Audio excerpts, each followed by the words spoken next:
Good evening and welcome to ABN. I am Robert Spencer, the director of Jihad Watch, and I'm very pleased to announce tonight a new ABN show called Jihad Watch that will be airing monthly on this channel, and I will be hosting it. Tonight, however, we have, to start the series, a special presentation, a debate between me, David Wood, Anjem Choudary, and Omar Bakri Mihammad on the question of did Muhammad exist, which is the topic of my new book called Did Muhammad Exist? Tonight, therefore, being the host of the show, I cannot very well moderate my own debate, and so we have brought in the illustrious Chris Conway, who will be taking it from here. Chris? Thank you, Robert. It's a pleasure to be a part of this program, this inaugural program here in ABN tonight. So it's a 2-hour show, and we'll be going through the format very soon. Just want to let anyone out there know that you can always call us. You will have an opportunity later at 248-416-1300. You can also check us out at any time at ABN on our website, which is abnsat.com. And we are excited to have this program. We have 2 Christian apologists and 2 Muslim apologists as well, and we'll be getting started real soon here.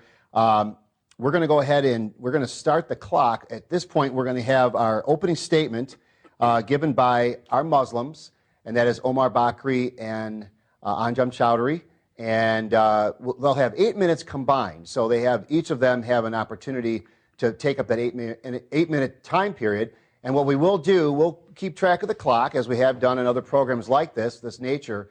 At about 30 seconds, though, we're going to give them, and in fact, the Christian apologists as well, when they have their chance to speak, a 30-second warning. So I say up front, I'm not trying to be rude, but we are going to be very, very conscious of our time. And so I will be jumping in at that 30-second point to let you know that's how much time you have left. So at this point, we will restart the clock, or start the clock at 8 minutes.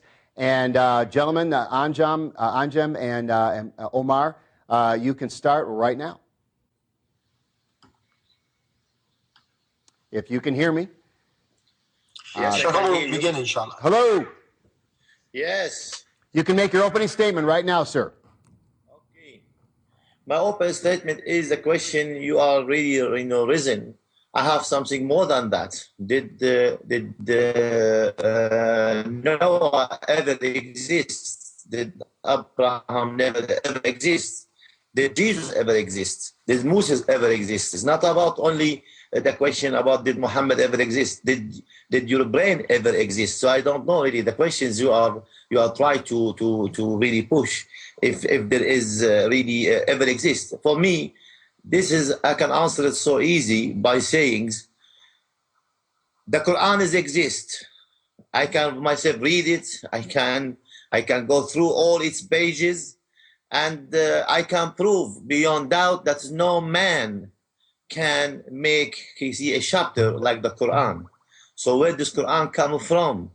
So this is where, unless we prove rationally where this Quran come from, we cannot answer your questions. You see, if you want to go to answer your questions now, did ever Adam was exist? Because people used to say, did God ever exist? So anybody could reason a question like this, especially those who disbelieve in God.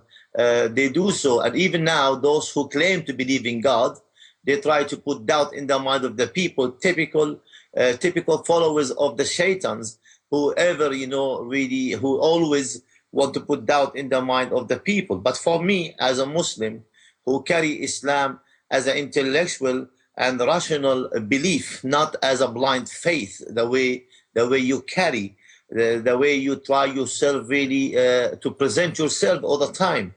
Quran exists. I am exist. So I can examine everything's easy.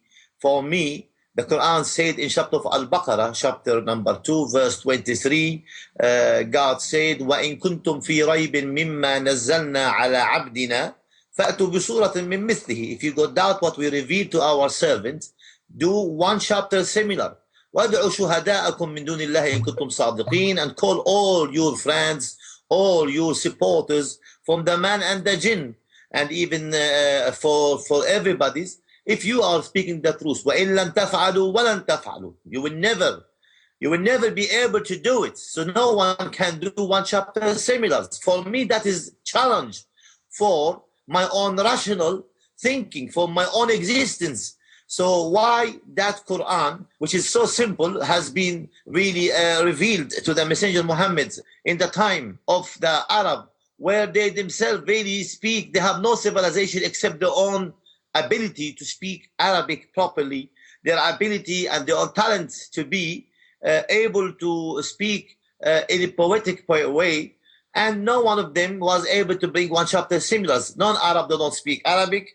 The Arab people with his Quran challenged them. They did never doubt that this is Arabic book and written in a particular style, in a particular really shape, in a particular ways. And no one of them was bringing one chapter similar. So where's this Quran come from? You go to your home, you see your own laptop in the garden. The rational questions, who put it there? Because the laptop is really has certain quality, weak, limited, needed for somebody to put it there. So you will ask yourself rational questions. Who put it there? So you want to have rational answers. Now, did ever the one who put it there exist? That the question itself really becomes silly, and they see and become no longer it is a good question, become shallow questions, because you know very well that you left your laptop at home and suddenly you found it in the garden. So you can't just say it's moved by itself, because you know the laptop, it cannot move by itself. You have previous informations about that particular thing. So rational thinking need realities, sound senses, which is really, and sound brain with previous informations. That process of rational thinking, you perceive the reality by your own sound senses to your sound brain, and you will able to have sensations, previous informations about that reality. You will able to have thought. So the thought you want to really establish, did ever the Messenger Muhammad, may the peace of God be upon him, exist, will be answered by the Quran exist. And the Quran really, it is amongst ourselves as a Muslims, it is a word of God, and we can read it. And that word of God, it is what we need to know, what he addressed us, what he told us. Otherwise, you see, will be story called Abraham, will be story called Moses, will be story called Jesus, will be only storyteller, fairy tale. But the fact I have a book which I could examine, that man has no finger on it. That is the question. Man cannot do one chapter similar. So where this Quran come from? And rationally, I can prove beyond doubt, is not man-made. Is not really made by human. It's not made by jinn. The challenge for the man and the jinn to bring one chapter similar. If you failed to bring one chapter similar, and you will do, and everybody did. So this Quran, it is rationally, man has no finger on it. I can refer to it, and that is a miracle, extraordinary, matter with a challenge, unbeatable. So the challenge now, bring one chapter similar.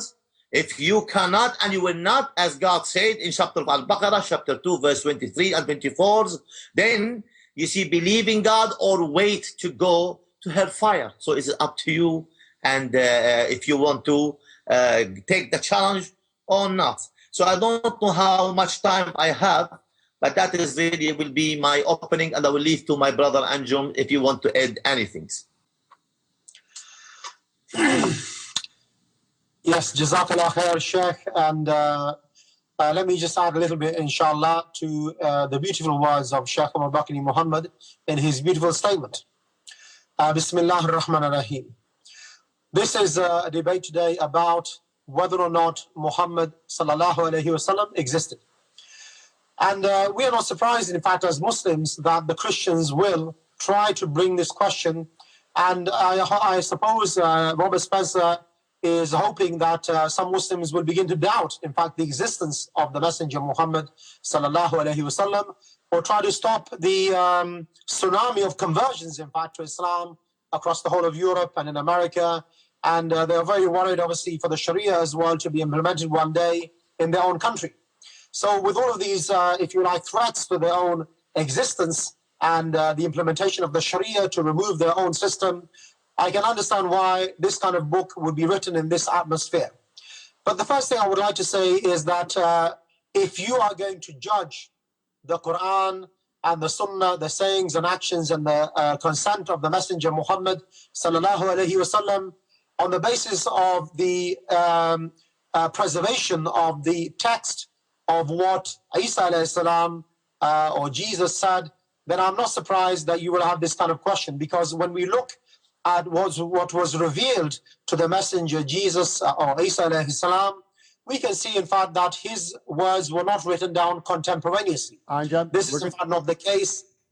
Anjem, we're going to have to, I'm sorry, we have, we're either out of time or we're just about out of time. So I'm going to say, I apologize for making that abrupt. We'll obviously have more chance to talk. We've reset the clock at 8 minutes, and now we'll have Robert and David fill that 8-minute time slot right now. I am very happy to hear Sheikh Omar say that this is a matter of intellectual and rational investigation, because that is exactly what it is.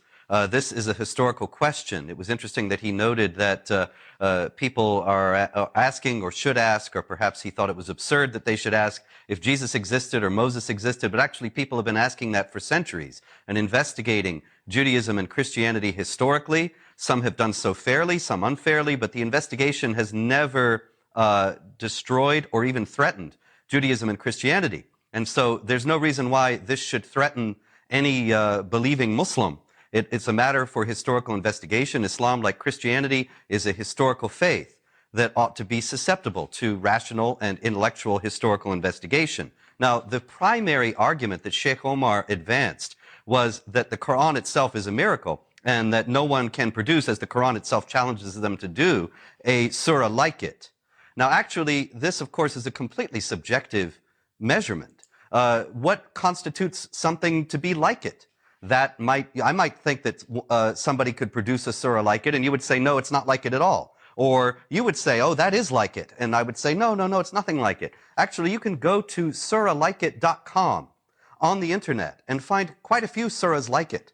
That is, material written in Quranic Arabic. As far as I'm concerned, it's very, very similar to the Quran, and it's a completely subjective measurement, as I say. In other words, what is like it is in the eye of the beholder, and there is no intellectual or rational way to establish, or an objective way to establish, that something is objectively like it or objectively not like it. When we look at the historical record, the main problem with the Quran is that, according to the canonical Islamic story, Muhammad received it between the years 610 and 632, and then it was memorized in whole or part by various of his followers, and then collected together during the time of the Caliph Uthman in the 650s, and the variants burned.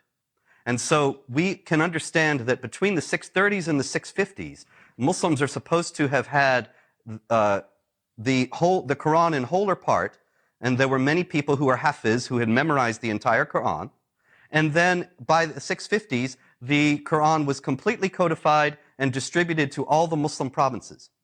But when we look at the actual records, the people who the Arabs were conquering in the 630s, 640s, 650s, and beyond, until the 690s, until the early 700s, they never mentioned that the people who were coming and conquering out of Arabia had a holy book at all. Neither did the conquerors.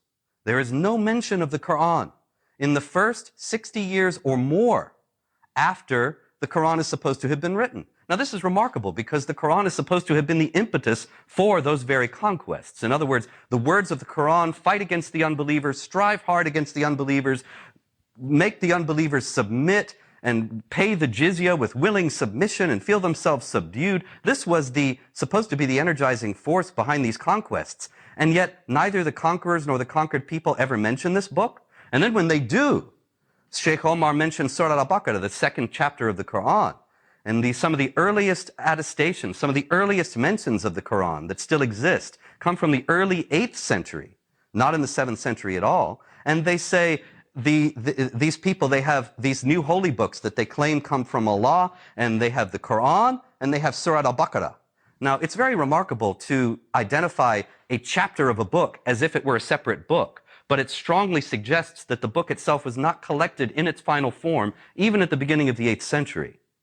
So you have this long silence where there's no mention of the Quran from the people you would expect most strongly to mention the Quran itself. And that goes for Muhammad as well, that Muhammad is never mentioned. There is no indication whatsoever between the 630s and the 690s that the Arab conquerors had a prophet.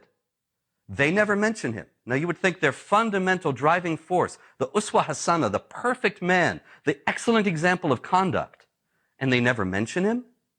And the people who they conquer, when they write about how the Saracens or the Hagarenes or the Ishmaelites, note that they never call them Muslims. They came and they said they laid waste and they took over everything and they destroyed churches, but they never say, not once, no one, that they had a holy book or a prophet or a new religion. And this is an extraordinary and absolutely inexplicable silence, unless these things simply did not exist at that time. Now, we know that the Hadith are the primary sources for the life of Muhammad, and that the Hadith have an extraordinary amount of detail. You put together all the Hadith, and you could account for practically every day of Muhammad's life, except there are some very notable and strange things about that. Like I say, we never hear about Muhammad for 60 years after the Arab conquests began. And then we begin to hear about him very, very sparsely. There are affirmations that Muhammad is the messenger of Allah, and so on. And then a few stories here and there, but the Hadith are not collected together, are not published until the 9th century. And the Muslim scholars themselves admit that the Muslims, the various warring factions among the Muslims, the Umayyads and the Abbasids, and various factions even among them, would fabricate stories of Muhammad in order to support their particular beliefs and practices. And then their rivals would fabricate stories of Muhammad that competed with those and had Muhammad doing something else. And so you have Muhammad saying in warfare, do not harm the women and children. And then you have another hadith in which Muhammad says, they say, they're killing the women and children of the pagans. And Muhammad says, well, they are of them. In other words, they are with the pagans, and so it doesn't matter. So which did Muhammad say? Kill the civilians, kill the women and children, or not? The massive contradictions is just indication that these things were fabricated for political purposes long after Muhammad is supposed to have existed. And there is no real historical core that can be recovered from that massive material. Now, of course, the Muslim scholars say, well, no. We can find the authentic hadith by looking at the isnad, the chains of transmission, and that so-and-so told so-and-so, who told so-and-so, who told so-and-so, and that shows, if you have a reliable chain of transmission, that the story itself is reliable. But if the story itself can be forged, as the Muslim scholars themselves admit, then why can't the isnad chain be forged as well? Obviously it can. And it was done in order to buttress the positions of various warring factions among the Muslims. But the yawning silence cannot be explained. If Muhammad had existed at the time he was supposed to have, and if the Quran existed coming from Muhammad and codified during the time of Uthman, then why would the Muslims be absolutely silent about it for so many decades after this is supposed to have happened? And why would the non-Muslims who were conquered never give any hint, even though they understood this was a challenge to their own religion, that the conquerors came with a new religion? And this is the basic understanding of why we know that Muhammad did not exist, the Quran was fabricated later, and the whole thing was done for political purposes, as I'll explain later. Well, and speaking of later, we will be coming right back after this quick break. We've actually gotten through both of our opening statements from our Muslim and Christian sides. David hasn't had a chance to speak yet, but David will certainly have a chance, as Robert will. And gentlemen, thank you for your participation so far. We're going to go to a quick break, like I say. We'll be right back after this. We are back with our program, Jihad Watch, again, the inaugural show. And again, we will give our viewers a chance to call at 248-416-1300. You may want to be jotting questions down. You'll have the opportunity to ask any of the four gentlemen here tonight to answer your questions. So that'll be the last segment of the program. But now, as we get into our second segment, we will have a 6-minute time frame for both Muslim debaters here, Omar and Anjem, to share that 6 minutes, however they care to. But we've started to set the clock. And gentlemen, you may start right now with your first rebuttal. Sheikh Omar. Yes. Hello. You may start right now. The clock is set at 6 minutes, and go right ahead. This issue to call it yourself surah.com, it is really very silly. It is anybody who's speak Arabic very well, he understands that the people do not understand the challenge which is the Quran has mentioned, to bring one chapter likes, not to bring any Arabic letters, with any Arabic statement, with any meanings. And therefore, really, most of the Arab Christians from the Eastern Church, they know very well, no man can do one chapter. Similars, even the top scholars of Arabic language from the Jewish communities, from the Christian communities, in the Nazareth, even where the Jesus born, no one will be able to bring one chapter similars. Even the Arab, who is really not a Muslims, they failed, and even the Muslims themselves cannot do something similar. That extraordinary phenomena was really challenge to all human and jinn, and none of them really beat that challenge. So this is my stand. My rational belief is basically based on the principles. There is a miracle I could myself really observe day and night, and I found the challenge. Anjem, would you go ahead and jump in? We're having some technical difficulty with a Skype connection. So Anjem, could you just jump right in? Well, I think that Sheikh Omar Bakri Muhammad is obviously talking about the challenge of the Quran, which is the challenge for the whole of mankind to do something similar. And as he quite rightly said, if you try to match the meaning, then you will compromise on the grammar or the style. If you try to match the grammar and style, you will compromise on the meaning.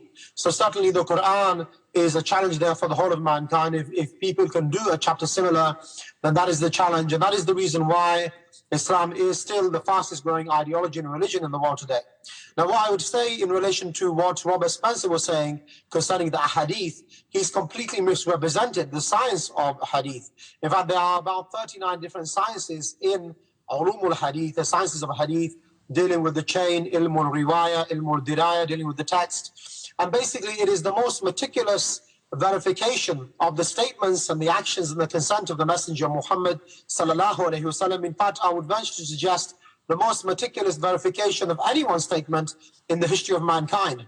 And the reason why Robert and David write books like Did Muhammad Exist is because basically they are jealous, because Christianity was not written down contemporaneously. We all know in the Council of Nicaea about 300 or 400 years later, they tried to get together some of what they could find from the Gospels, or what was according to Mark or according to John or someone else, and they discarded hundreds of them, and then they fabricated whatever they wanted to. They added from King Constantine and from Paul, who used to be Saul, an arch enemy of Jesus, and finally, they came up with the invented, book, which they have in their hand today, or at least, one of the many versions which are in existence.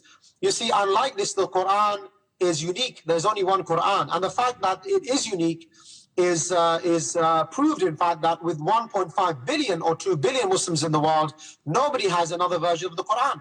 And this idea that the Quran, was compiled, 20 years after the death of the Messenger Muhammad sallallahu alaihi wasallam is as well complete rubbish, because it was written down on parchments, on gazelle skin, on leaves, on bones in the time of the Prophet. Zayd bin Thabit, he was selected by Abu Bakr as-Siddiq radiallahu anhu to write down every verse from the gazelle skin, to have two witnesses. And obviously this procedure to put them together in the order in which the Jibreel alayhi salam told the Prophet Muhammad sallallahu alayhi wasallam to put them to, with the way that they had memorized the Quran, this process took, a few years. And it was not about getting rid of the variants, the things which did not agree. Rather, there was only ever one version. And this needs to be understood. And even if we have a look at the statements of the Messenger Muhammad sallallahu alaihi wasallam, they are not just the books which Robert Spencer has probably heard about, like Bukhari and Muslim. In fact, we have books called mustakhrajat, which are books purely of chains which are meticulously collected and verified. People have traveled, they've made sure that the person who is mentioned in the chain has met the person before. They check the date of birth, the date of death, the name, the nickname, his qualifications, his award, how he heard the hadith, how he delivered the hadith. You can find huge volumes which only contain one or two hadith, because this has been meticulously checked. Unlike what you have in your hand in terms of the Bible, which you can change every day, you cannot say the same about Islam. The book, Does Muhammad Exist, reminds me of the Emperor's New Clothes.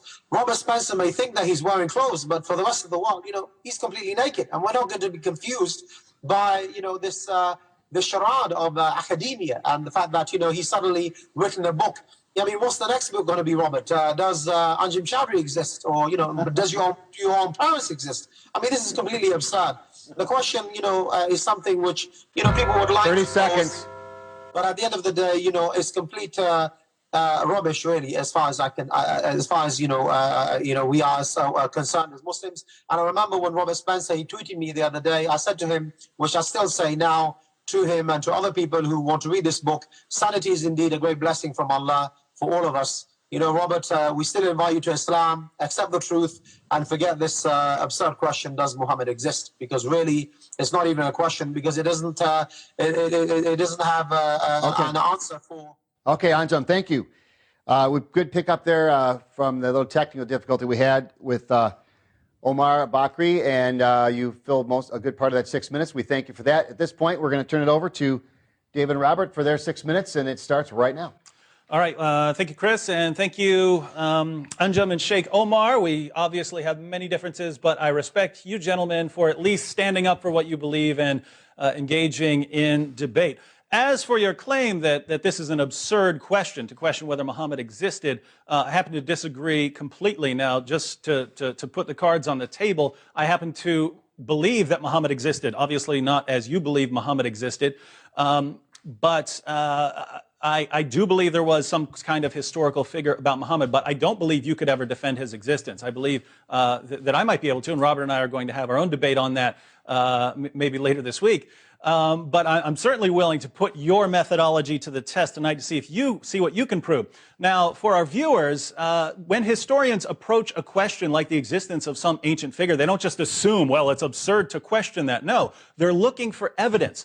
And when we look at the evidence for Muhammad's existence, or the existence of any early figure from many centuries ago, historians are looking mainly for early sources. They want early sources, sources that come soon after the events they report. They'd like to have multiple sources. So, you could have one source, that might be some evidence, but it's much better to have multiple sources. And they'd like these sources to be independent. In other words, one source isn't just quoting some other source. That wouldn't be independent sources. They're looking for several sources that aren't just drawing from one another. And so when you put that together, historians are looking for multiple independent early sources. And my friends, Anjem and Omar, you don't have that. You don't have anything close to that. All you have are late sources, most of which come from a couple centuries after the time of Muhammad, and which were written during a time when your Muslim brothers were cooking up stories like they were cooking up kebabs. So we have to look at this, and from a historical perspective, we have to look at that and say, wow, there's something strange going on here.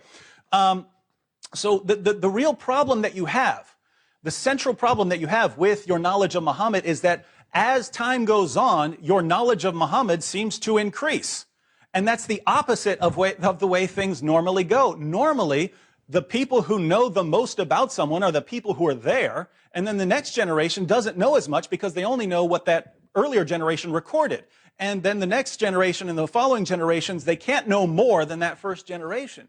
And what we have in your sources is, we go to the first century of Islam, we have virtually nothing about Muhammad during that time. Then it's in later centuries where we start getting all these stories about Muhammad. So basically, if you go back to the first several generations of Islam, if you go back to that first century, it's Muhammad, who's he? That's what history tells us. Then the following century, a century later, then we have enough to fill a biography like Ibn Ishaq.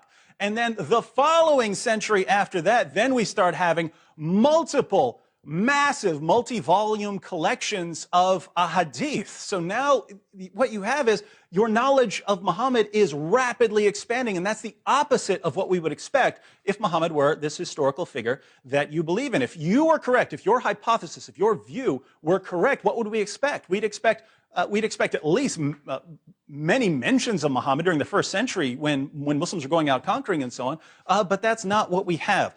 And so you haven't given us any historical evidence at all for Muhammad's existence. We want to know, what are your first century sources that talk about the existence of Muhammad and tell us about his life? We'd love to see them. The only real argument you've given is this challenge of the Quran based on Surah 223. Produce a chapter like it. Produce a chapter like it and call on your witnesses if you don't believe this is the word of God. Well, I don't believe that this is the word of God, so let me meet the challenge real quick. I'll read Surah 109, one of the short ones. This would be one of the easy ones.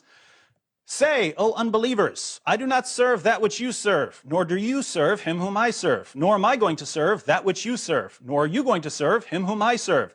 You shall have your religion and I shall have my religion. To viewers who aren't familiar with the Quran, that's an entire chapter of the Quran right there. And according to our opponents tonight, that no one could produce a chapter like that. Well, I'd like to take a crack at the challenge. I jotted it down as soon as you mentioned it. Here's my chapter like it. Say, O Muslims, Robert does not believe Muhammad existed, but you do believe Muhammad existed. Nor is Robert going to believe that Muhammad existed, nor are you going to believe that Muhammad didn't exist. To you be your belief, and to Robert be his belief. Now, I've given you a surah like it. I have to call on my witnesses. Robert, will you bear witness that that is like what we read in the Quran? David, I bear witness that that is like the Quran. We have met the Quran's challenge. Now, what are you going to say? You're going to say, well, it has to be in Arabic, or that it has to be a good Muslim witness? That's what you want, isn't it?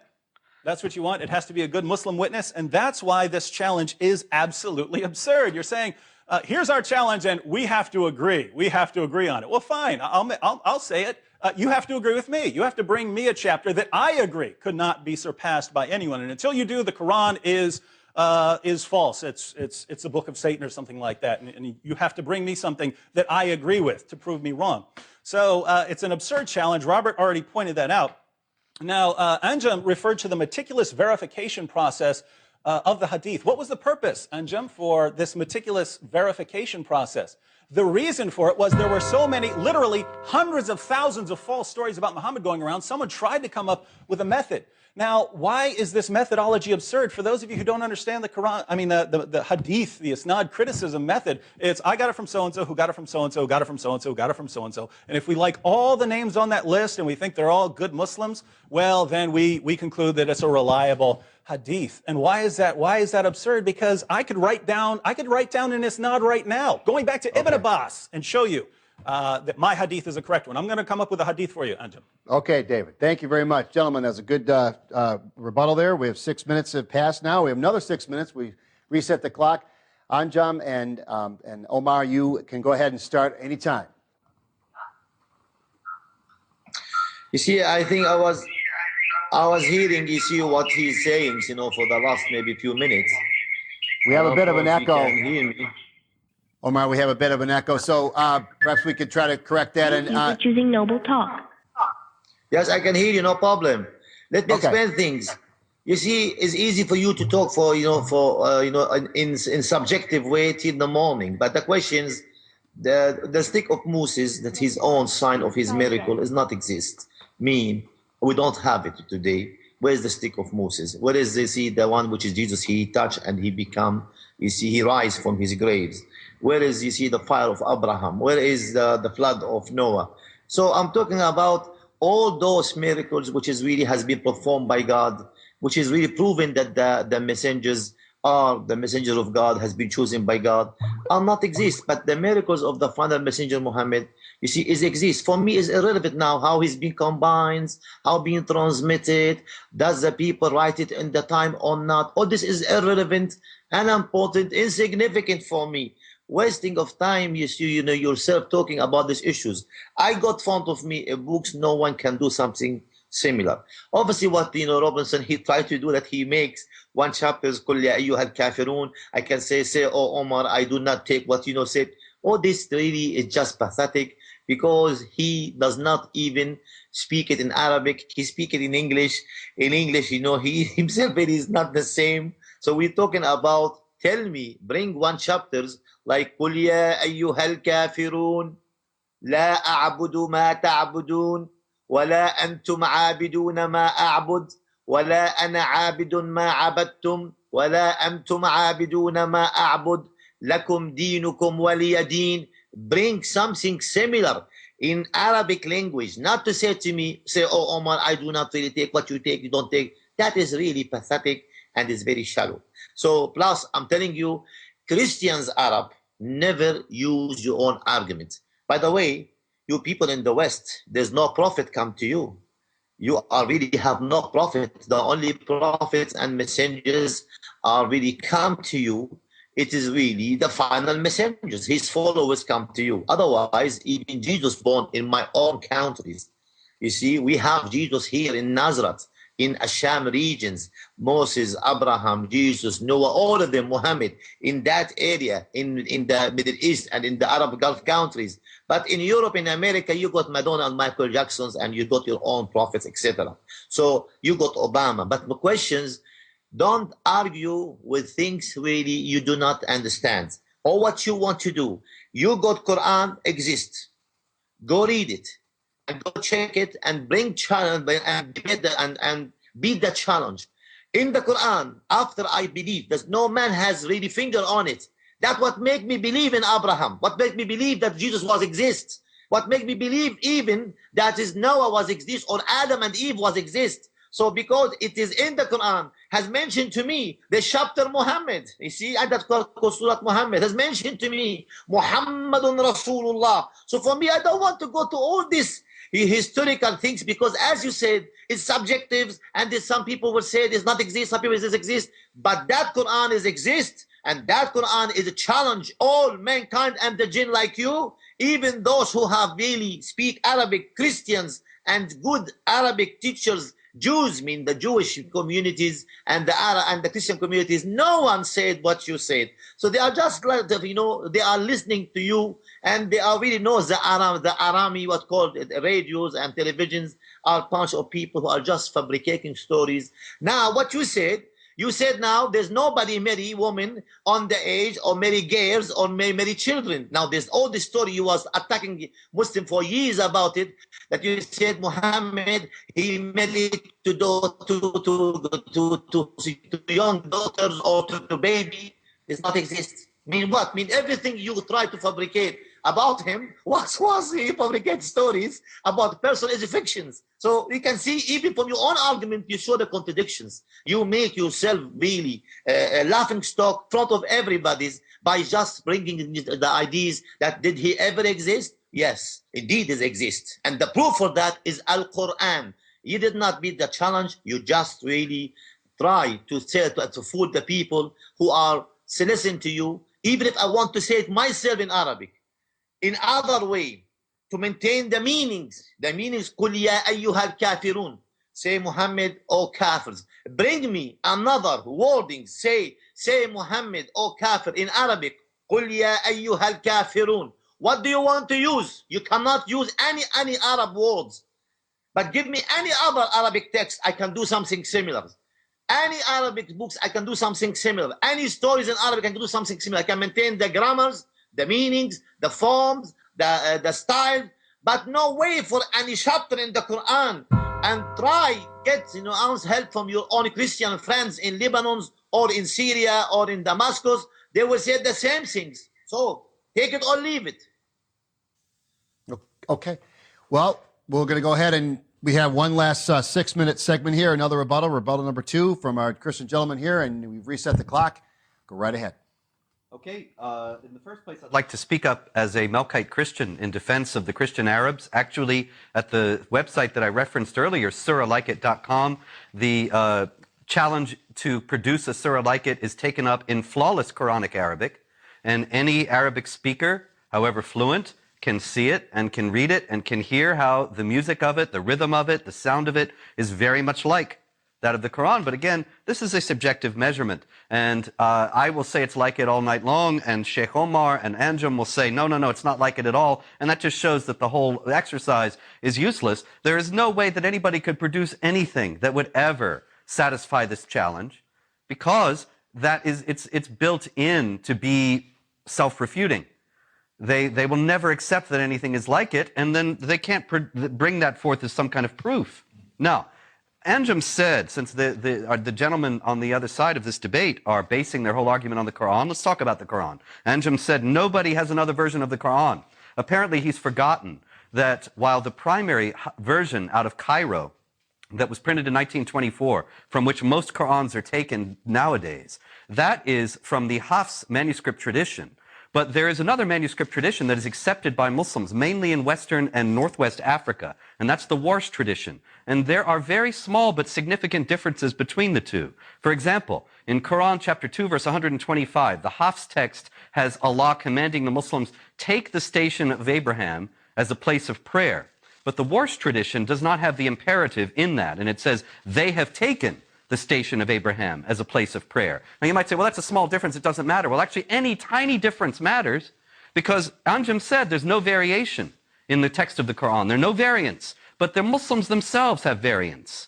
In the Hafs text, the Quran chapter 3, verse 13, says that at the Battle of Badr, there was one army fighting in the way of Allah and another disbelieving, whom they saw as twice their number, clearly with their very eyes. But in the Warsh text, the pronoun is different, so that the text reads, whom you saw as twice their number, clearly with your very eyes, rather than whom they saw.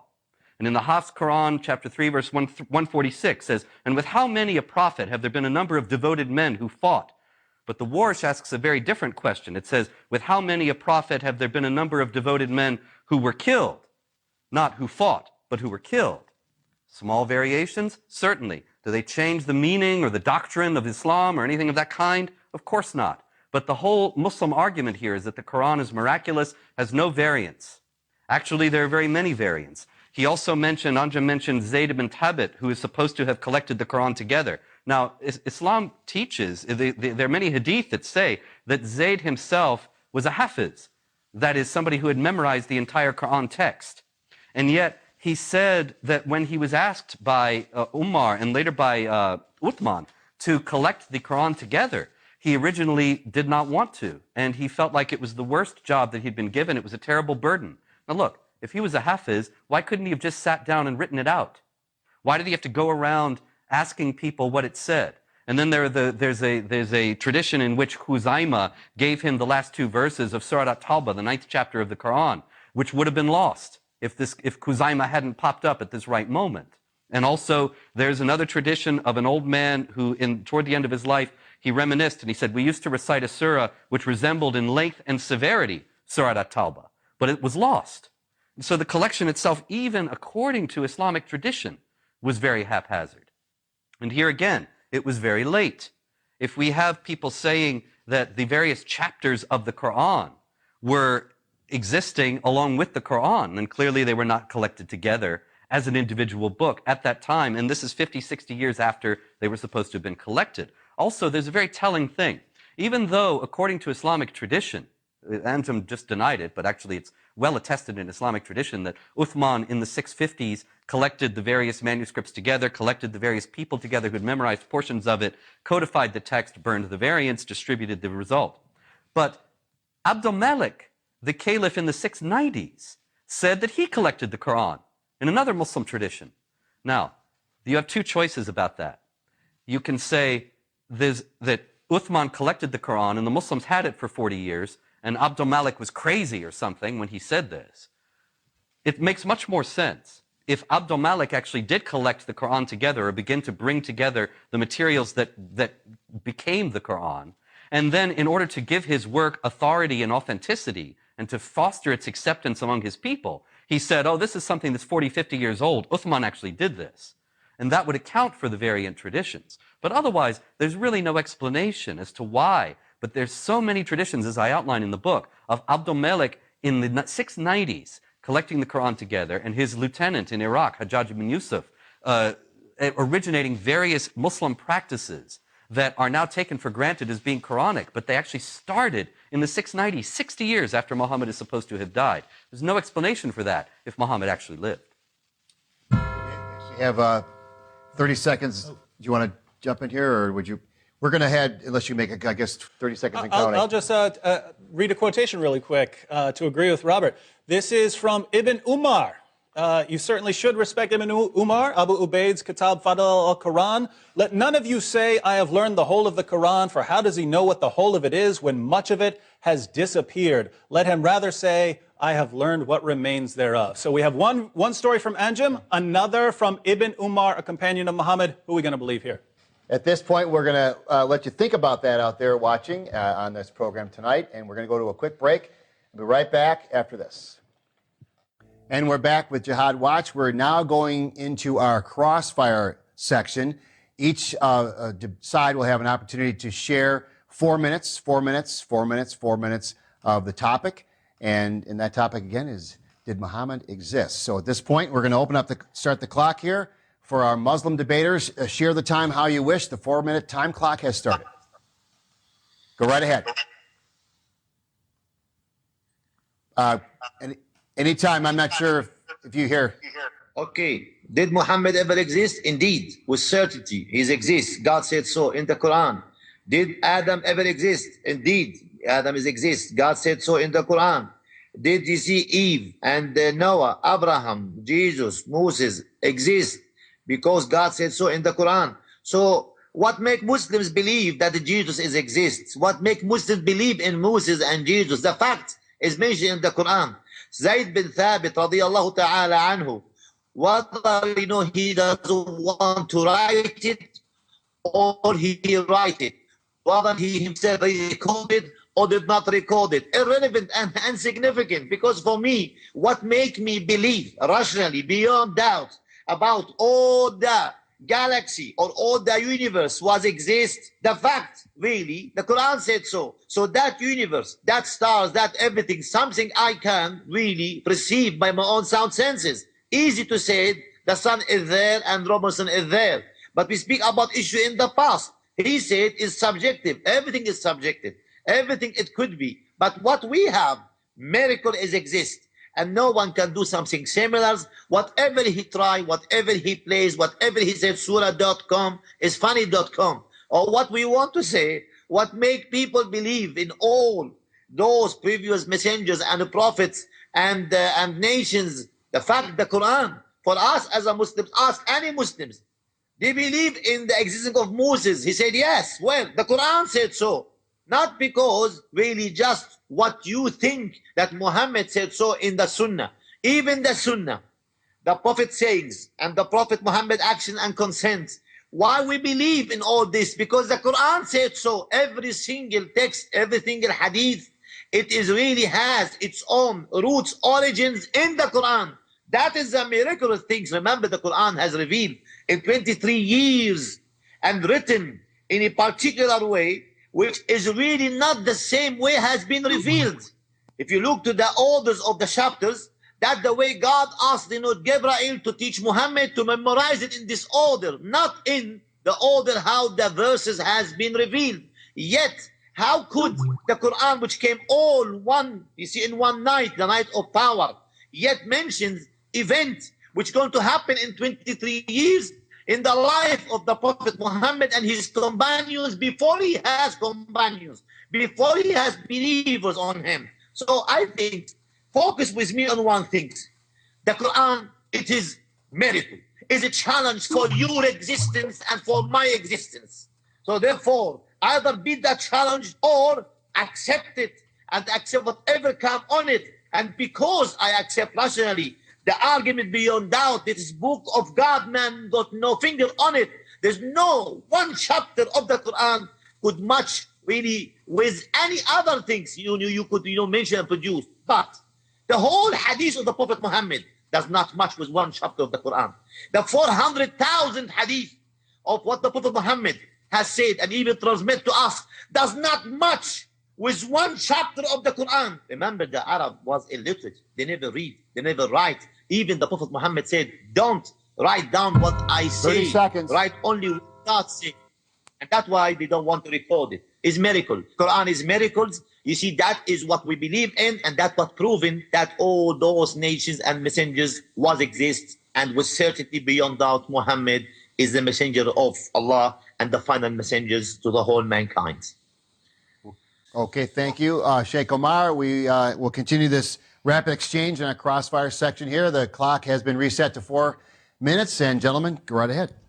All right. Well, I'm glad we have a clear argument from Sheikh Omar. Namely, he specifically said, what makes Muslims believe Muhammad existed? The Quran says so.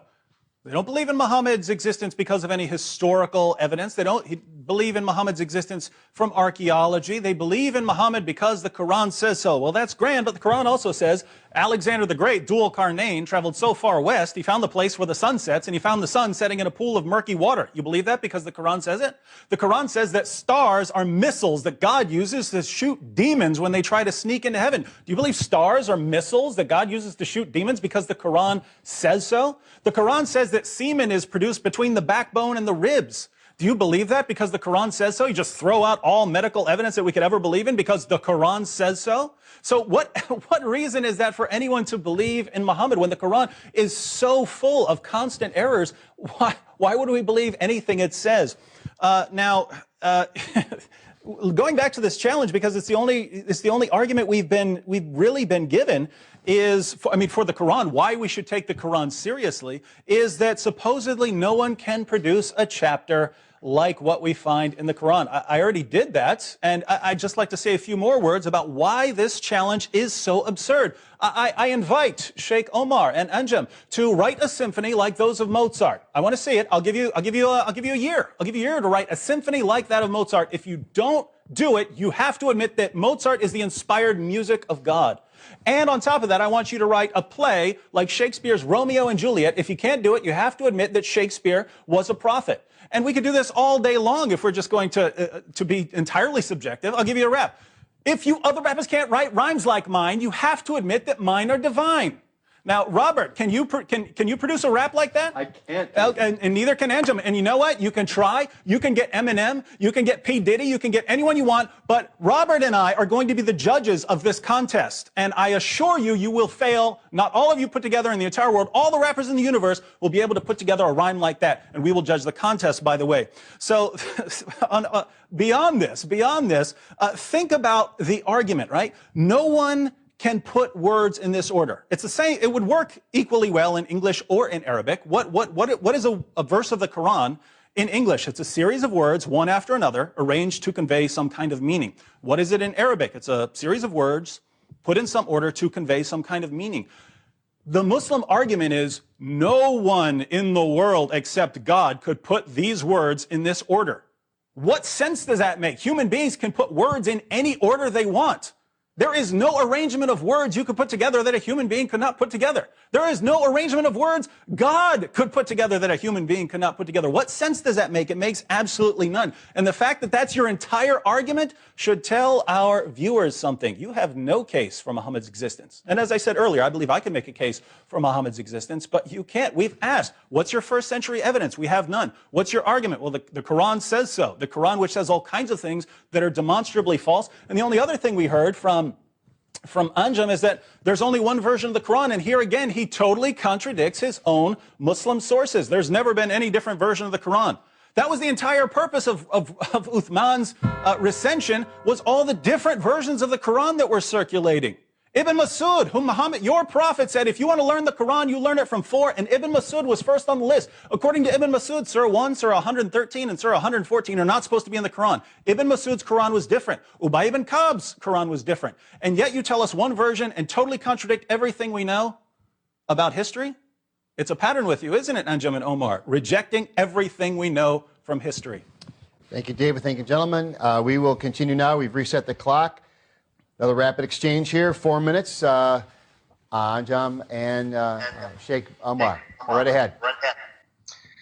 God said in the chapter 15, verse number 9, Inna nahnu nazzalna dhikra wa inna lahu lahafidun. Verily, we the one who revealed the Quran, and we going to preserve it and protect it. So God has preserved it. Whatever you want to say, it is really is for me as Muslims and for 1.5 billion Muslims.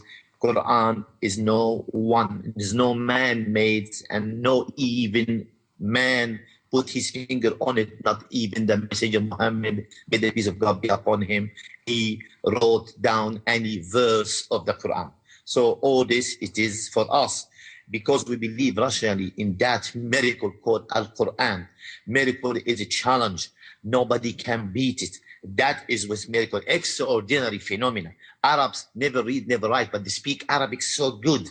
They have no civilization to be proud about at that time, except that they're able to speak Arabic in very poetic way, and yet they keep challenging each other with in Arabic language. without even to know how to read, how to write. They sniff the Arabic language and its grammar and its style. That's why the miracle was much with their own talents and was really defeated. The way in the time of Jesus was the miracle much with the people talents. That's why they was able to deal with medicine. But he himself really came and he showed them ashes. Whereas he touched it and they rise again. God make it for Jesus to prove that he is a messenger of God, not son of God. And then same thing, the stick of Moses. So what I want to say, we have text said we has revealed the Quran and we preserve it, God who preserve it. Therefore, all the story you could bring and all the matters, it is really defeated by one argument.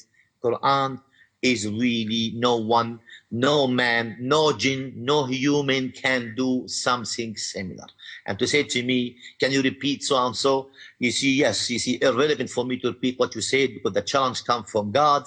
We're proving about a command of God, not proving that you could speak and I could do that or not doing that is irrelevant. Or what I'm saying is that word of God contains meanings, contains style, contains certain really grammars. You need to do to defeat that. And it is impossible. Nobody did it. Therefore, I leave to my brothers and chums to continue to say whatever he like. Hi, John. Yes. How much time do we have exactly? How much time is left? 90 seconds. Yeah, I mean, basically, obviously, Shaykh Omar Bakri Muhammad is absolutely correct that the proof of all of the messengers of God, and indeed the best proof of Muhammad sallallahu alaihi wasallam, is the inimitability of the Quran. And I would just like to add that it's not only a linguistic miracle. In fact, the Quran is as well a scientific miracle. It is a mathematical miracle. It is a historic miracle. It is a linguistic miracle. This Quran was implemented as a law and order for over 1,300 years. If you look, for example, at Britain's Halsbury statutes, in the Houses of Parliament, they fill whole libraries. How is it that this one book can be implemented as a law and order and is sufficient for a solution for all the problems that mankind faced throughout the whole of the Islamic State, from China all the way to Africa, into the heart of Europe, just south of Paris, for over a millennium? And yet they never needed any more than the Quran as the main guidance and the principles and the law and order. So we can see that the Quran is definitely a judicial miracle. Plus the Quran as well contains, a miracle about the way that the embryo develops, something that people only recently discovered. And as well, the Quran contains as well, information about the separation between the salt water and the seawater, and the sweet and the salt water, something which Jacques Cousteau discovered, many hundreds of years later. So this is a proof, in fact, that the Quran must be from the one who created us, and it is proof as well for the existence of Muhammad sallallahu alaihi wasallam. We need to move along. Okay, thanks a lot.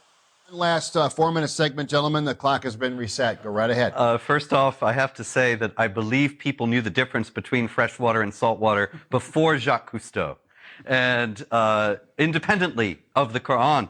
Unfortunately, we see that the Quran is very repetitive, and so are our interlocutors tonight. They keep saying the same thing over and over without offering any evidence, without offering any support, and without offering any rebuttal to what we're saying. And so the only thing I can do is repeat what has been said already, and that is to remind our viewers that David and I have produced evidence that the Quran has variants, that even Muslims themselves have variant manuscript traditions of the Quran, the Hafs and the Warsh traditions, that there are different Qurans according to Islamic tradition itself, produced by Abdullah ibn Masud and Ubay, and that that Muhammad endorsed Ibn Masud as a reliable witness, and yet his Quran differed from that is accepted as canonical today. There are other textual variants. There are scientific problems, as David said, with the sun setting in a muddy pool at the time of Dhul Qarnayn and so on. None of these things have been answered. We offer them as evidence that the Quran is not the book of God and is not a reliable witness, therefore, to the existence of Muhammad. Also unanswered is the fact that there is no mention of Muhammad, that all the evidence that we have that he existed arises in the 9th century, over 125 years after he died, or supposed to have died, in the 8th century and the 9th century, and that these things are a proliferation of detail when before there had been absolutely nothing. And that shows all the signs of legendary elaboration of a mythical figure and not the faithful carrying on of traditions of a historical figure. or otherwise, as David pointed out, there would have been traditions right from the beginning that did not have this kind of elaboration. But what we find, if you compare Ibn Ishaq to al-Waqidi in their retellings of the same events, that al-Waqidi, even though he's writing 50 or 60 years after Ibn Ishaq, that he has so much more detail about what Muhammad said and did in particular incidents. And so you have to ask, well, did Ibn Ishaq not know the people who knew these things and they weren't written down? Or is it much more likely, and I think it is, that al-Waqidi is embroidering, or his sources are embroidering, upon material that was already legendarily embroidered upon by Ibn Ishaq's sources? And so before Ibn Ishaq, you have nothing. Muslims like to impugn the veracity of Ibn Ishaq because so much of what he says about Muhammad is embarrassing to them. But the fact is that he, even writing in the middle of the 7th century, in the middle of the 8th century, over 125 years after Muhammad is supposed to have died, he's the first and only source for most of what we know about Muhammad or think we know about Muhammad. And so that would be like the first biography of General Grant being produced today, and there being no written records previous. And then, 50-some years later after this, a much more detailed biography of General Grant coming out and saying so much more about him than we know now. Then clearly these things would have no historical value, and neither do the stories of Muhammad. But our friends in England and Lebanon have not made any attempt to rebut this whatsoever, but continued to insist instead upon completely subjective evaluations of the Quran as a miraculous book that we have also shown in many ways to be false. And so I leave it to you to sum up. Well, we haven't seen any evidence. I mean, It's a very simple request. How do we know Muhammad existed? If at the end of the day, all you have is this book, which we have very little early evidence for, which is filled with all kinds of errors and which has gone through numerous versions, much of it has been lost. This says it, therefore we believe it. Well, that may be convincing to you. It's not convincing to anyone who can think about this issue critically and rationally. And gentlemen, thank you very much. We're getting real close here. After this next break, we'll have 6 minutes for each side to give their closing comments. We'll be right back after this. And welcome back. We are at the time of the show now that we have a 6-minute time frame for each side to make their final and closing comments. At this point, we reset the clock, and Sheikh Omar and Anjem, you can go right ahead. Okay, thank you very much. Now we come again.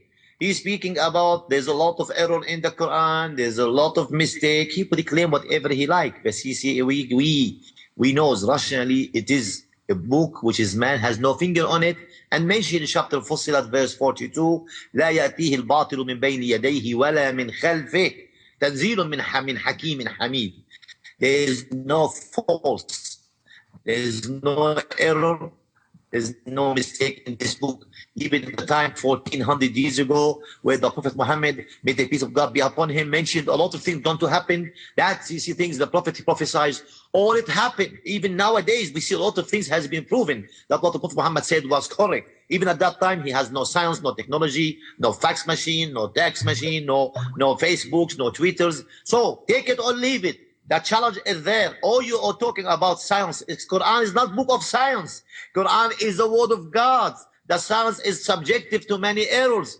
People speak about Darwinism for years and got PhDs in Darwinism. After years of PhDs about Darwinism, it was wrong. False ideas, fallacies. Man is not originally monkeys or apes. Therefore, don't try to bring science. Science is really observing the matters in certain circumstances. You make decision, could be wrong, could be right. And people speak about the atom, the smallest items, and then they find something more. But I will leave it to my friend Anjem to continue. The books, still the challenge, has no error, no mistake whatsoever. Anjem. Sheikh Omar, and I think that the message being passed about the inimitability of the Quran, and obviously the invitation is there for Robert Spencer and David Woods, and for all of the listeners as well to embrace Islam if they wish, because if you accept that the Quran is in fact the unbeatable challenge grammatically, linguistically for mankind, and no one can do a chapter similar, then you too will declare Ashhadu an la ilaha illallah wa ashhadu anna Muhammadan abduhu wa rasuluh, about testimony that there's no one truly worthy of worship except for Allah, and that Muhammad sallallahu alaihi wasallam is his servant and messenger. And I think that the case for the Quran already has been made. But just in case people think that there are no, in fact, ahadith or recordings of what the Messenger Muhammad sallallahu alaihi wasallam said, in fact, in his own lifetime, I just want to repeat some of them, because as Sheikh Omar Bakri Muhammad said, that history is subjective. It should be subjective from individual to individual. The communists, for example, will say about Jesus that he was an illegitimate child. The Christians believe that he's the son of God. The Jews reject him completely. So this is subjective. We believe that he is the prophet of Allah. And therefore, history, like the Sheikh quite rightly said, and even science, many of these things are subjective from era to era, from person to person. But I can tell you something, that even in the lifetime of the Messenger Muhammad sallallahu alaihi wasallam, the pages of Sa'id bin Ubadah al-Ansari were there. He had written many ahadith about oaths, about testimonies. Even Abdullah bin Abi Awfa wrote about jihad, and those collections are from the time of the Prophet himself. Even Jabir ibn Abdullah. In fact, they say that Abdullah ibn Abbas radiallahu anhu had enough collections of what the Prophet said and did for a donkey to carry. I mean, he had so many. And people refer to Bukhari and Muslim and these books of ahadith, but if we look at the original ones, the chains are there, where they have been meticulously, if you like, traced. And as I said, the mustakhrajat, the books of chains, 16 volumes of Abu Bakr Ismail, trace all of the chains of Bukhari directly to the Messenger Muhammad sallallahu alaihi wasallam, you know, step by step. Abu Uwaina as well traced the whole of Muslim, and you can see that many others, all of the main collections of ahadith, which are the sayings, the actions, the consent of the Prophet Muhammad sallallahu alaihi wasallam, you know, hundreds of thousands of them have all been checked and verified. And we can see, in fact, that what you are trying to say about the fact that there's nothing really in existence, this doesn't make sense. Muslims can prove it, but the fact that Sheikh Omar Bakri Muhammad is concentrating on the Quran is because you're not going to accept the references that I've given you, because you have your own historical prejudice. Therefore, you know, the challenge of the Quran remains for everybody out there, whether, you know, you are a Christian or a Jew or a Hindu or a Sikh. Look at the Quran. It has a linguistic miracle which even till today is unbeaten, because it is something which was revealed by Allah to the Messenger Muhammad sallallahu alaihi wasallam in the Arabic language, and it must be met in that language to maintain the grammar, the style, and the meaning. And if you accept that, then you must accept as well everything that that contains, and that contains the fact that Muhammad sallallahu alaihi wasallam is indeed a messenger, the stories of Noah and Abraham and Isa and Musa alayhi salam, and all of the other things that we take for granted. But this is the miracle. And the difference between this particular miracle and all of the other miracles of the messengers before is that it is not, if you like, chained to the time in which it happened. It is not, if you like, temporal, rather it is forever. And Allah promises to preserve the Quran. And we can see that even today, the Quran has been preserved. Anyone can go to the Quran, they can look at 30 it, seconds. and they can inshallah witness that miracle. So we would just like to finally say from our side that indeed Islam is the truth, and we believe in all of the messengers of God, including Moses and Jesus and Muhammad sallallahu alaihi wasallam being the final messenger. And the invitation is there for Robert and David and all of the Christians who are watching today to look at the Quran and accept the truth of Al-Islam and to join the 2 billion Muslims, the fastest growing religion and ideology in the world today. Thank you, Anjem. Very good timing right there. We're going to go ahead and give the last 6 minutes of this particular segment to the Christian side. Go right ahead, gentlemen. Well, here we are in our conclusions, and Anjem finally tried to give some kind of historical evidence for the existence of Muhammad. Not very good. I'm going to allow Robert to respond to that. I'm going to try and sum up the rest of the debate thus far. We didn't see during the actual debates any historical evidence for the existence of Muhammad. The only claim was that the Quran says it, therefore it's true.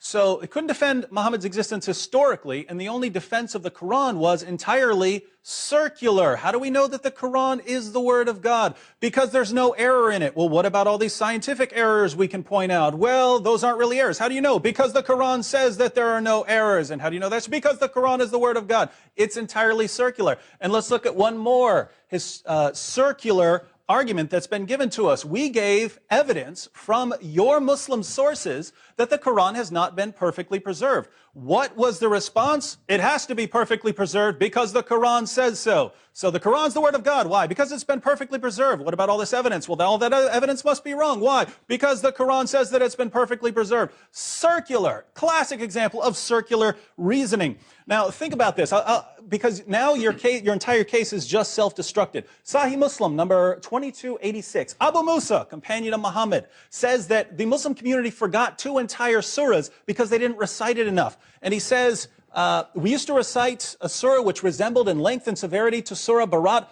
I have, however, forgotten it with the exception of this, which I remember out of it. If there were 2 valleys full of riches for the son of Adam, he would long for a 3rd valley, and nothing would fill the stomach of the Adam but dust. Where's that verse? Not in the Quran, because the chapter is gone. Not according to me, not according to Robert, according to Abu Musa in Sahih Muslim. But that's not good enough for you.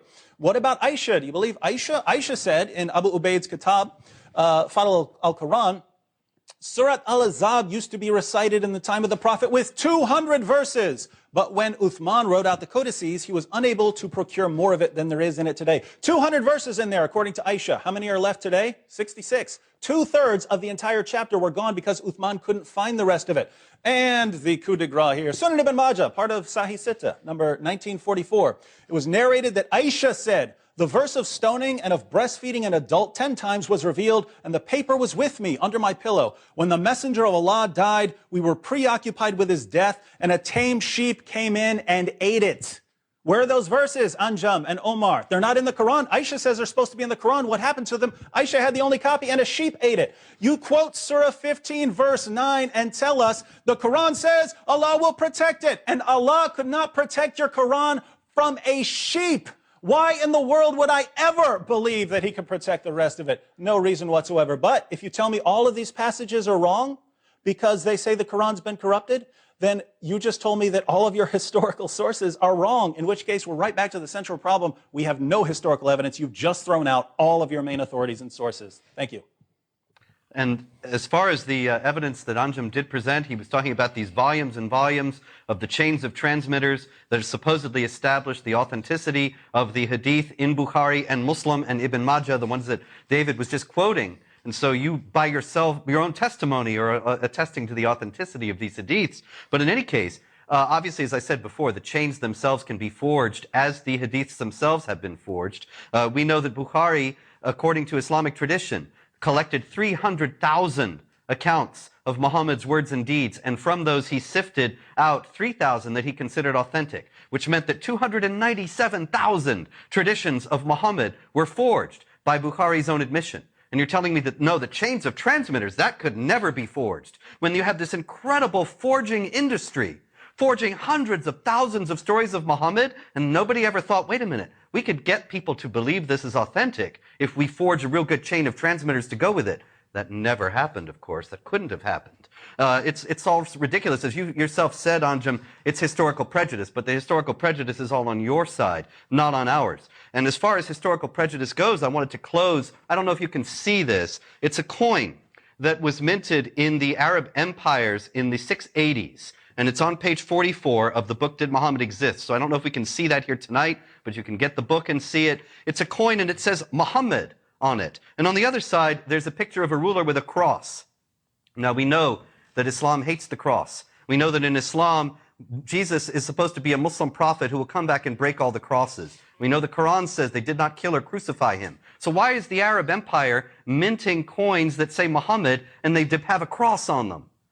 That could not have happened by any stretch of the imagination or by any explanation you can offer if Muhammad really existed, if the Quran existed, and if Muslims believed and accepted those things at that time.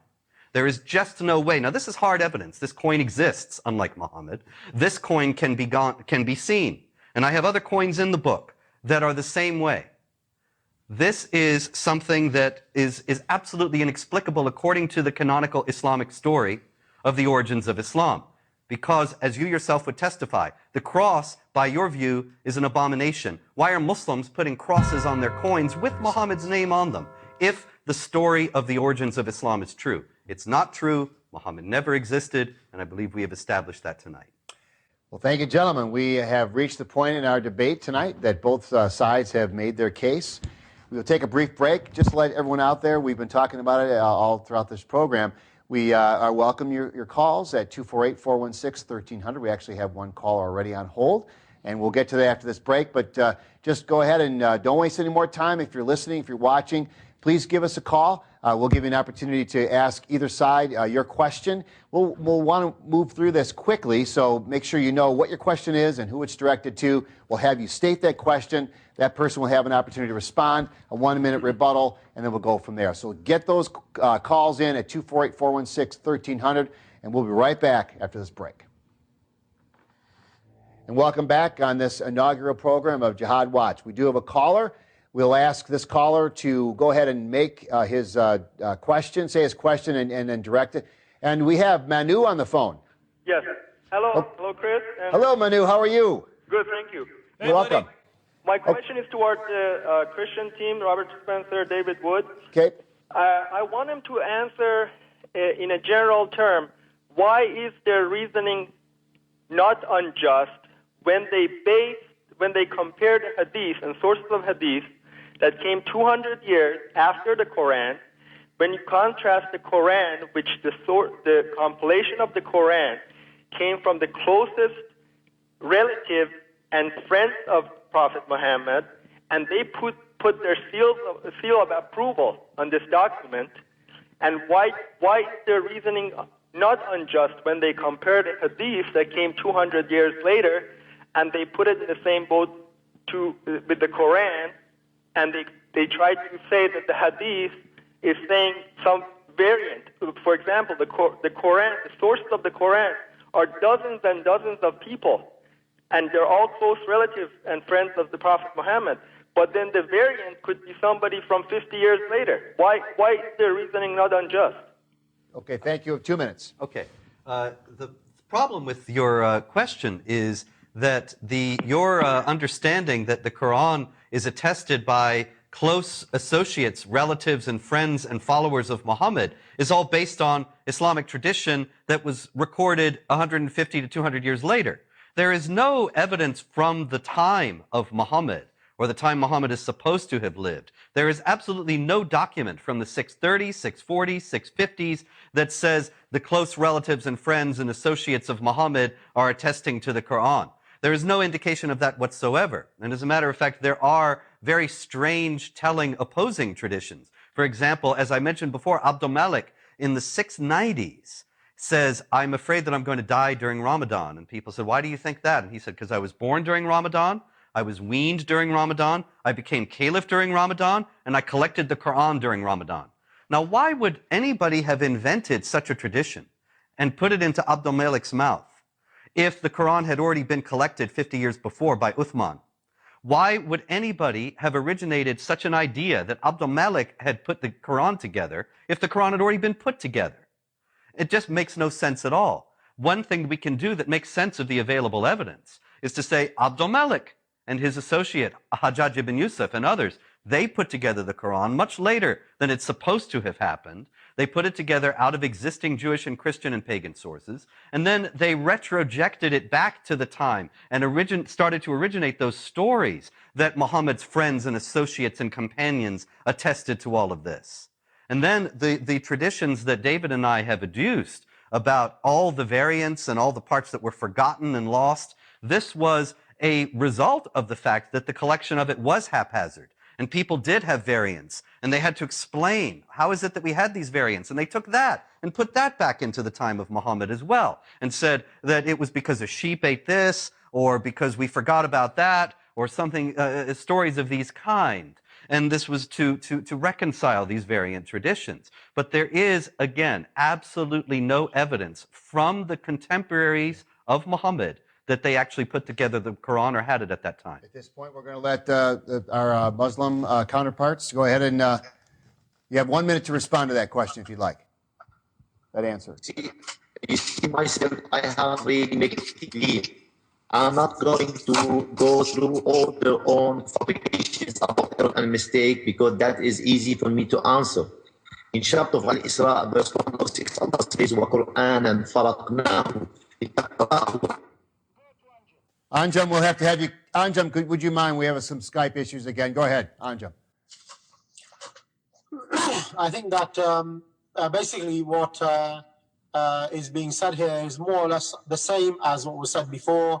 And again, I think that the best proof that, in fact, what is preserved in the Quran is, in fact, has been done contemporaneously in the life of the Messenger Muhammad sallallahu alaihi wasallam, and it is by his own instruction, on the instruction of Jibreel alayhi salam, and then from him to his Sahaba, is the fact that we only have one Quran nowadays. This idea from Robert that there are different types, you're talking about the warash, if you like, recitation, which is a slightly different way of reciting the Quran. You're not now talking about a different version of the Quran. We're going to have to move along. Okay, we have another caller. Greg, make your question to us, and who is it directed to, sir? Oh, hi. Yeah, my question is directed to Robert Spencer. And he specifically claimed that there was no historical evidence for Muhammad within the first 60 years. And I have a compendium of 7th century Arab texts, a text by Middle Eastern scholar Robert Hoyland. And he mentions the first explicit reference to Muhammad in history, which dates to 634 AD. And specifically, I'll give you the specific quote here.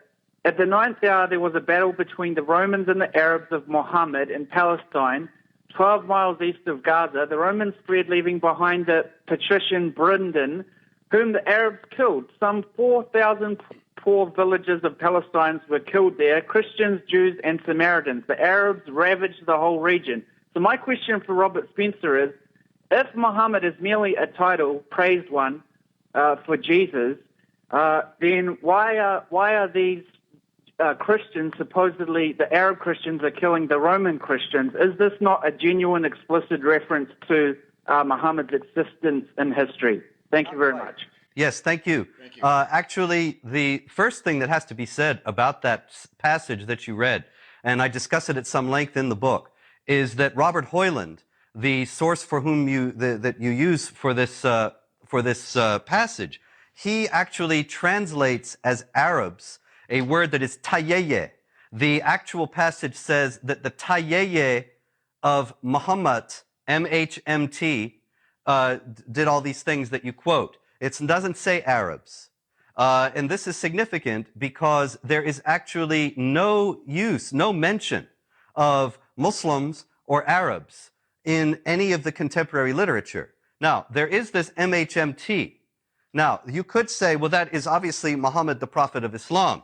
But then the question is, why is this in isolation, this one mention of this, which could, as you yourself acknowledged, be a title, the praised one, that could refer to anybody else? And there's no indication in any other contemporary literature of any kind of prophet of Islam or Quran or any mention of these things until much later. And this one is problematic. The problem with Robert Hoyland's book is that he consistently translates as Muslims or Arabs words including Tayyeye, Saracens, Ishmaelites, and Hagarenes, all of which were used by the early conquered people to describe the people who were conquering them, who they never referred to Muslims. And you have this lone reference to Muhammad, but actually I just gave you another reference to Muhammad that was on that coin that says Muhammad on the one side and has the ruler with the cross on the other. And so what we have references to this word, Muhammad, which, as you say, means the praised one, but no indication whatsoever that this was a prophet of the Arabs who had a holy book and a new religion. There's no indication of that until, as I said, some 60 years later. Anjem or Sheikh Omar, would you like to respond to that? You have 1 minute if you do. Would you like to make? I'm trying myself to explain to you from the beginning all those false really and lie allegations. Easy for me to refute it, but I'm not going to give time for that. You see, for argument's sake, said books really of Lenin has some error. Doesn't mean there's not proof that is really that Lenin not exists. Okay, it's just it's very shallow. Now, for us, we say to you, there is no errors, no mistake in the Quran, and that's for me the authenticity of the Quran, proving rationally. In order not to go in this, you see very pathetic arguments that is really this is the book of God and has no false on it. Now the other things he mentioned and Orientalist people mentioned. I'm professionals in these topics, and Anjem knows I'm not going to give you time to answer you because it's irrelevant and important. I'm dealing with you with rational things. Quran, nobody can do something similar, and that authenticity of the Quran make me believe in all the things which is the people written in the histories. Now the issues of say to me that there is some error and mistake that in your mind. Sheikh Omar, I'm sorry, we're going to have to cut it. We have to stay within our time frame. We have another caller. Radical, go ahead. Radical, you have the floor. Thank you very much. Well, David and Robert and the two Muslims. First, I'd like to give out my question is for the Muslim. You seem to make a big deal about this absurd challenge in the Quran. Well, I have a challenge for you. In Psalm 137, verse 7 through 9. Remember, O Lord, against the sons of Edom, the day of Jerusalem, who said, raise to its very foundation. O daughter of Babylon, you devastated one, how blessed will be the one who repays you with the recompense which you have repaid us. How blessed will be the one who seizes and dashes your little one's head against the rock. So I challenge you, can you produce a surah like this? If your only response that the Bible is violent. Right. Okay, go ahead. You have 2 minutes, either Sheikh Omar or Anjem. The Bible has written really not in English language, so I'm going to pass it to Andrew. Is relevant to answer these questions. I did not hear it. Because Andrew. Anjem? Sheikh Omar, I don't think I was completely understanding the call either, actually, to tell you the truth, Sheikh. But I can add something, actually. You know, I studied my own, understanding of ahadith from the Sheikh, and obviously the Sheikh, he has too much to say on the topic, but I can add some other, collections from the life of the Messenger Muhammad sallallahu alaihi wasallam for you. You know, Robert Spencer didn't even deal with the last ones that I quoted, and neither did David Wood. But if you want, there's some more. We can talk about the first political document, the Sahifat of Wathika al-Nabawiyya, the first, if you like, treatise of the Messenger Muhammad sallallahu alaihi wasallam, the collection of Sa'id bin Jubair, the collection of Abi Huraira, the collection of Hammam ibn Murabbih. There are so many collections which were in the time of the Messenger Muhammad sallallahu alaihi wasallam, all of them documented, all of them referenced by historians, and yet you see Robert Spencer cannot even bring himself to even mention them because basically his book doesn't talk about them. They only talk about Christians, who have a political agenda against Islam. And that is why you see, because the Quran is the thing which has been preserved, and that is the promise of Allah subhanahu wa ta'ala, that is therefore the miracle which remains a challenge for mankind to do a chapter similar. Now, that must be in the Arabic language. It must maintain the grammar, the style, the meaning. And, the shortest chapter of the Quran is only 3 verses. And, it's not something which is, somebody has to spend a long time if he wants to mention 3 verses. He can try it in the Arabic language, but I think you will find, as people have found over the last 1,433 years or even more, that they are not able to match that challenge, and therefore it remains, and therefore we continually advise you to accept Islam and to become a Muslim. Sorry, we're gonna move along, and I think we have an opportunity for one, or actually, I'm sorry, John. We have a minute? Go ahead and respond. I'm sorry, go right ahead. I just wanted to say that these documents that you're referring to, the Constitution of Medina, and we could say the Pact of Umar and others, they actually have no historical foundation. There's no record that they existed at all in the 7th century. And I would challenge you to produce any reference to them in the 7th century or any 7th century manuscript of them. We don't hear about them until the history of Al-Tabari in the 9th century. And so to say these things, Muhammad did these things and therefore he must have existed and these things are obvious, here again, you're relying on very late material that is highly tendentious and has no foundations in earlier sources. Okay, good.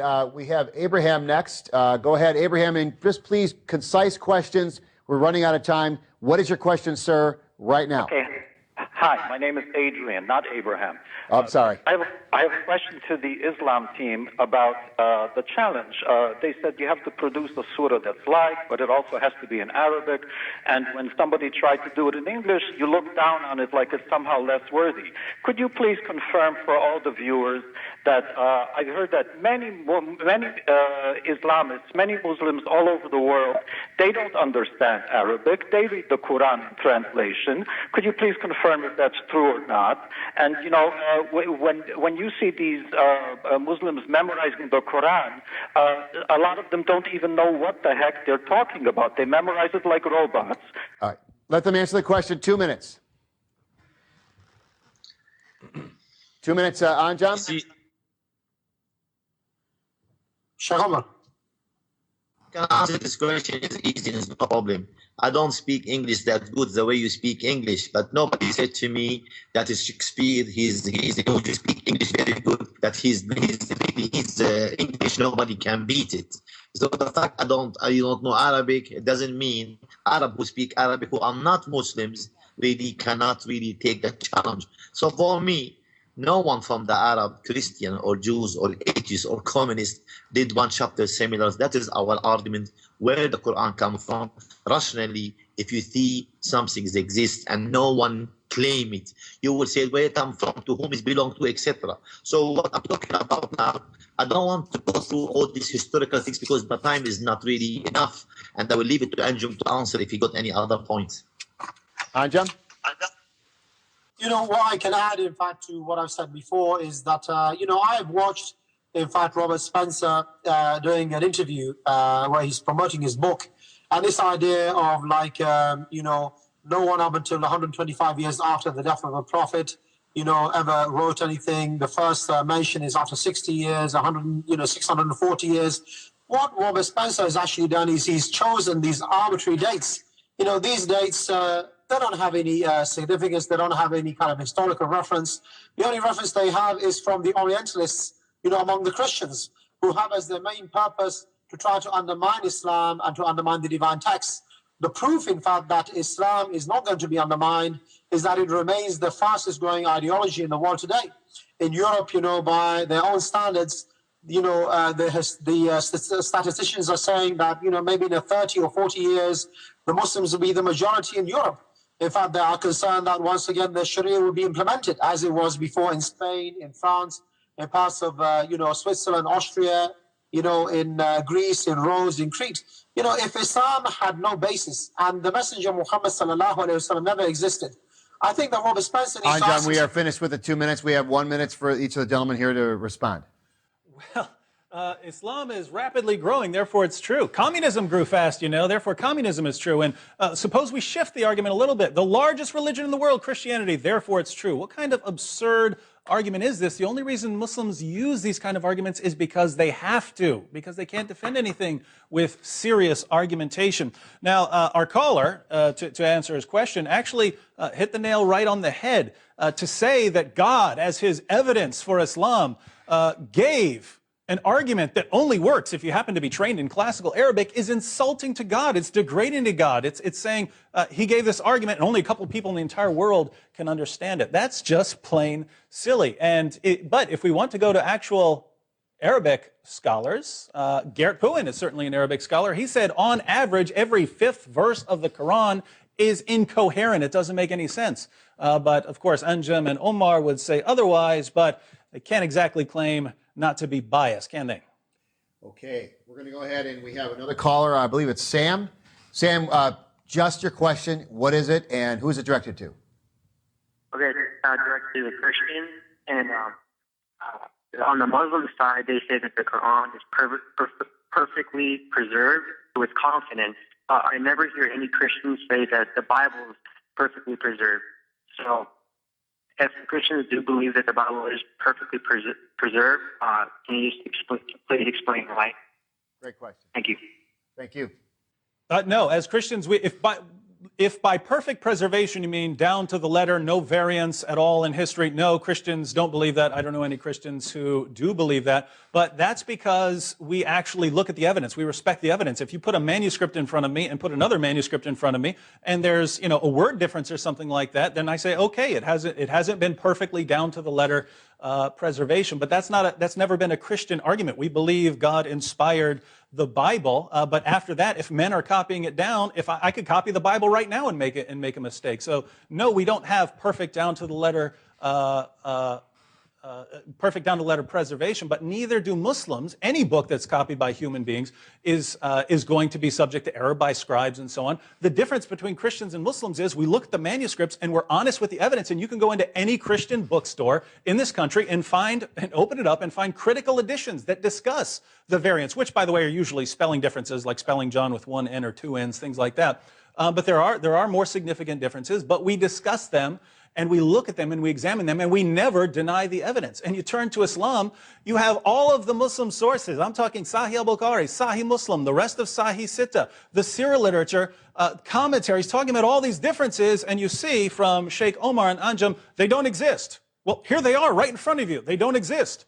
Well, what about all this evidence that they do exist? They don't exist. What about Aisha and Abu Musa and Ibn Umar and all of your early Muslims saying over and over again like a beating drum that chapters came up missing, large sections of chapters came up missing, individual verses came up missing, words and phrases came up missing. All of this from your most reliable authorities. Never happened because the Quran says it didn't. So what we have, if you compare the sides, one side is constantly looking to the evidence, making rational decisions based on the evidence, and the other side, whether it's historical or otherwise, is constantly denying the obvious evidence right in front of their faces that should tell you something about the two sides. Thank you. We have 1 minute for a rebuttal. You go ahead and answer that, Anjem or Sheikh. You have 1 minute. Anjem, if you'd like. Sure. Would you like to respond to that answer? Okay. Look, you are saying now Muhammad doesn't exist. That means all your publications from the last, for the last now maybe 5 years about Muhammad and Aisha, about occupied women. Anjem, would you mind jumping in? I'm sorry, we have this trouble with this transmission. Yeah, I mean, obviously, what the Sheikh is saying that, you have a whole program here dedicated to attacking the Messenger Muhammad sallallahu alaihi wasallam. You have reams of books written by Orientalists talking about the life of the Prophet. When he married Aisha radiallahu anha, about his own, expeditions, the whole of his life. And the whole of your program and the whole of the attack has been traditionally from the Christians to attack the Prophet himself. And now suddenly somebody is saying that he never actually existed. I mean, this is so self-contradictory. It's incredible. I mean, nobody really sane or, anyone with any kind of logical or sound reasoning would accept this completely contradictory stance of Robert Spencer and David Wood. These two people who are today sitting on the same side are themselves saying that tomorrow they're going to be debating with each other because they don't agree with each other. David Wood believes that Muhammad existed. Robert Spencer believes that he doesn't exist. You can't even make your own minds up, let alone debate with Muslims. So I think get your own house in order, and then after that, we can have a decent debate. Okay. Well, speaking of that, we have one last question from John. John, just your question, and who is it directed to? Yeah, this is for Anjem and Omar. Okay.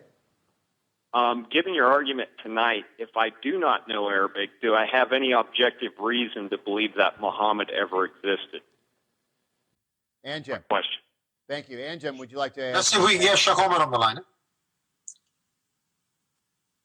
Questions, I hear you. Anjem, go ahead. Yes,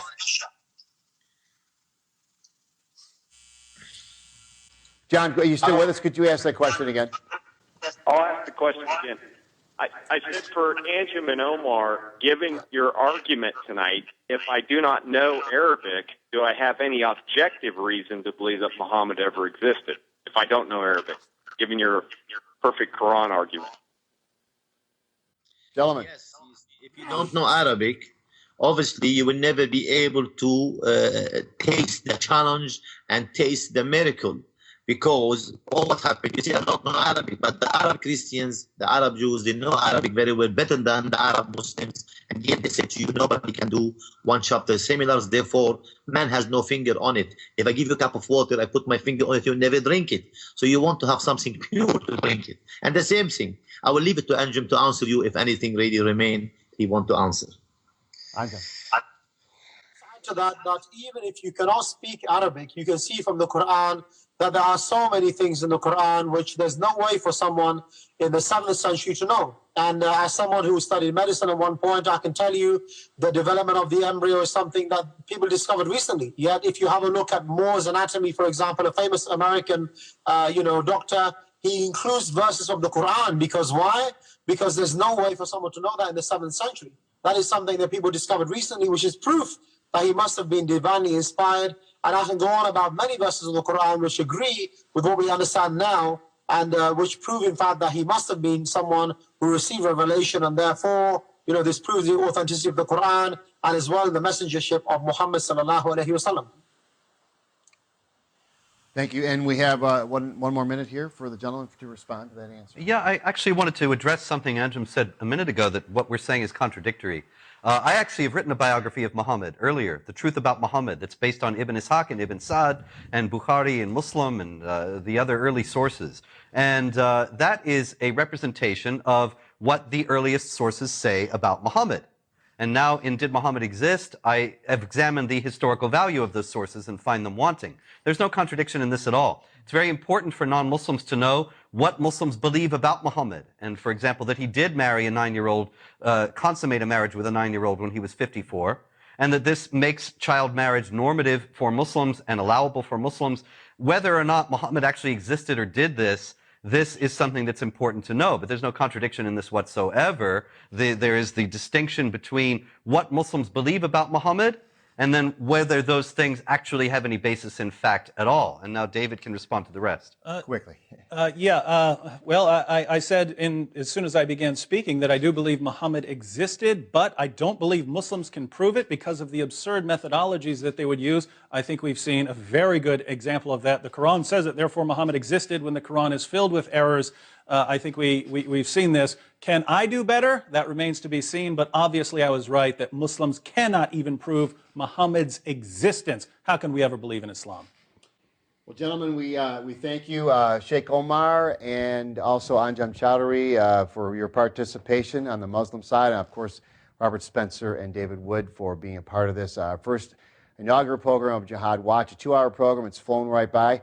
And we appreciate everyone out there that's been watching our program and calling in as well. Continue to do that. Know that this is a listener-supported and viewer-supported ministry. ABN is Aramaic Broadcast Ministries here, and we continue to appreciate your prayers, your financial support.